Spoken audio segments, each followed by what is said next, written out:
Hi guys, you're watching Aishu Talks. നിങ്ങൾ ഒരേ കാര്യം തന്നെ പിന്നെയും ചിന്തിച്ചുകൊണ്ടിരിക്കാറുണ്ടോ?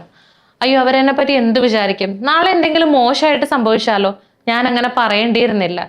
ഇത്തരത്തിൽ ഒരേ കാര്യങ്ങൾ പിന്നെയും ചിന്തിച്ചുകൊണ്ടിരിക്കുന്നുണ്ടെങ്കിൽ, അത് നിങ്ങളുടെ ടെൻഷനും ആൻസൈറ്റിയും ഉണ്ടാക്കുന്നുണ്ടെങ്കിൽ, that is called over thinking. ഒരുപാട് ചിന്തിക്കുന്നതല്ല ഓവർ തിങ്കിങ്. നമ്മൾ റിപ്പീറ്റഡ് ആയിട്ട് ഒരേ കാര്യം തന്നെ ചിന്തിച്ചുകൊണ്ടിരിക്കുന്നതാണ്. അതായത് ഒരു ലൂപ്പിൽ പെട്ട അവസ്ഥ. ഒരു പ്രശ്നത്തിന് പരിഹാരം കണ്ടെത്താൻ ചിന്തിക്കുന്നത് നല്ലതൊക്കെ തന്നെയാണ്. പക്ഷെ ഒരു സൊല്യൂഷനിലും എത്താണ്ട് ഈ തോട്ട്സ് ഇങ്ങനെ തലയിൽ പ്ലേ ചെയ്തുകൊണ്ടിരിക്കുന്നുണ്ടെങ്കിൽ അത് നിങ്ങൾക്ക് ടെൻഷൻ മാത്രമേ തരുള്ളൂ. ഇത് നമ്മുടെ മനസ്സിനെയും ശരീരത്തിനെയും ക്ഷീണിപ്പിക്കും. ഫോർ എക്സാമ്പിൾ, ഒരു ദിവസം നമ്മളിപ്പോൾ ഭയങ്കരമായിട്ട് ഫിസിക്കൽ ആക്ടിവിറ്റി ഒന്നും ചെയ്തില്ല എന്ന് വെക്കുക. പക്ഷെ നമ്മൾ അന്നത്തെ ദിവസം ഒരുപാട് നെഗറ്റീവായിട്ട് ഓവർ തിങ്ക് ചെയ്തിട്ടുണ്ടെങ്കിൽ നമ്മുടെ ബോഡി നമുക്ക് ഭയങ്കര ടയേർഡായിട്ട് ഫീൽ ചെയ്യും. നിങ്ങളൊരു ഓവർ തിങ്കർ ആണോ എന്ന് അറിയാനുള്ള ചില ലക്ഷണങ്ങൾ ഞാൻ പറഞ്ഞു തരാം. എപ്പോഴും പഴയ കാര്യങ്ങളെ പറ്റി ഇങ്ങനെ ചിന്തിച്ചുകൊണ്ടിരിക്കുക. ഭാവിയിൽ വരാൻ പോകുന്ന മോശം കാര്യങ്ങളെ പറ്റി മാത്രം ഫോക്കസ് ചെയ്ത് ചിന്തിക്കുക. ചെറിയ തീരുമാനങ്ങൾ എടുക്കാൻ പോലും വളരെയധികം ബുദ്ധിമുട്ടുക. ഉറക്കക്കുറവ് അനുഭവപ്പെടുക. വളരെയധികം ടെൻഷനും ആൻസൈറ്റിയും എപ്പോഴും ഫീൽ ചെയ്തുകൊണ്ടിരിക്കുക. ഇനി ഓവർ തിങ്കിങ് കൺട്രോൾ ചെയ്യാൻ ചില വഴികളുണ്ട്. ഫസ്റ്റ് ഓഫ് ഓൾ, നമ്മളൊരു ഗ്രൗണ്ടിങ് എക്സസൈസ് പ്രാക്ടീസ് ചെയ്യുക. നമ്മളൊരു ലൂപ്പിൽ ഇങ്ങനെ ഒരേ കാര്യം തന്നെ ചിന്തിച്ചുകൊണ്ടിരിക്കുമ്പോൾ നമുക്ക് ചുറ്റിനും കാണാൻ പറ്റുന്ന കാര്യങ്ങൾ എന്തൊക്കെയാണെന്നൊന്ന് നോട്ടീസ് ചെയ്യുക. ഒരു 5 എണ്ണം.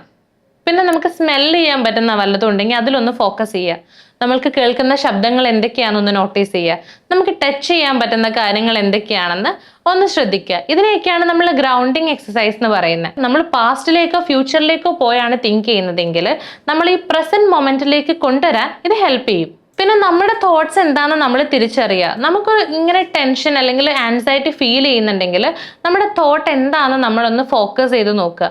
ഇത് നമ്മൾ ഓവർ തിങ്ക് ചെയ്യുകയാണോ അതോ ഒരു സൊല്യൂഷൻ കണ്ടെത്താൻ വേണ്ടി ചിന്തിക്കുന്നതാണോ എന്ന് ഒന്ന് റീചെക്ക് ചെയ്യുക. എന്നിട്ട് അത് വെറുതെ ഓവർ തിങ്കിങ് ആണെങ്കിൽ അതിനെ ഒന്ന് സ്വിച്ച് ചെയ്യാൻ ശ്രമിക്കുക. പിന്നെ എനിക്ക് ഏറ്റവും എഫക്റ്റീവ് ആയിട്ട് തോന്നിയിട്ടുള്ളത് നമ്മുടെ തോട്ട്സിനെ നമ്മളൊരു പേപ്പറിൽ എഴുതി വെക്കുക. നമ്മൾ എഴുതുമ്പോൾ തന്നെ നമ്മുടെ നെഞ്ചിൻ്റെ അകത്തുള്ള ഒരു വെയിറ്റ് കുറഞ്ഞതുപോലെ നമുക്ക് ഫീൽ ചെയ്യും. പിന്നെ നമ്മുടെ പ്രശ്നം ചെറുതാണോ വലുതാണോ എന്ന് നമുക്ക് ഒന്നും കൂടെ അനലൈസ് ചെയ്യാൻ പറ്റും. പിന്നെ നമുക്ക് കൺട്രോൾ ചെയ്യാൻ പറ്റുന്നതും പറ്റാത്തതുമായിട്ടുള്ള കാര്യങ്ങൾ ഈ ലോകത്തുണ്ട്. ഇപ്പൊ നാളെയോ മറ്റന്നാളോ പെട്ടെന്നൊരു പ്രളയം വന്നിട്ട് മൊത്തം നശിച്ചു പോകുമെന്ന് നമുക്കറിയില്ല. നാളെ സൂര്യൻ ഉദിക്കുമെന്ന് നമുക്കറിയില്ല. ഇന്ന് നമ്മൾ പോകുന്ന വണ്ടി ആക്സിഡന്റ് ആവുമെന്ന് നമുക്കറിയില്ല. സോ നമ്മുടെ കൺട്രോളിലല്ലാത്ത കാര്യങ്ങളെ പറ്റി ഒരുപാട് തിങ്ക് ചെയ്യാണ്ടിരിക്കുക.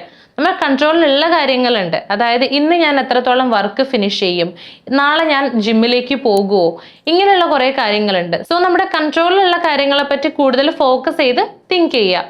അല്ലാതെ വെറുതെ കുറേ ചിന്തിച്ച് ടെൻഷൻ കൂട്ടാൻ നിൽക്കരുത്. പിന്നെ നമ്മൾ എപ്പോഴും എൻഗേജ്ഡ് ആയിട്ടിരിക്കാൻ നോക്കുക.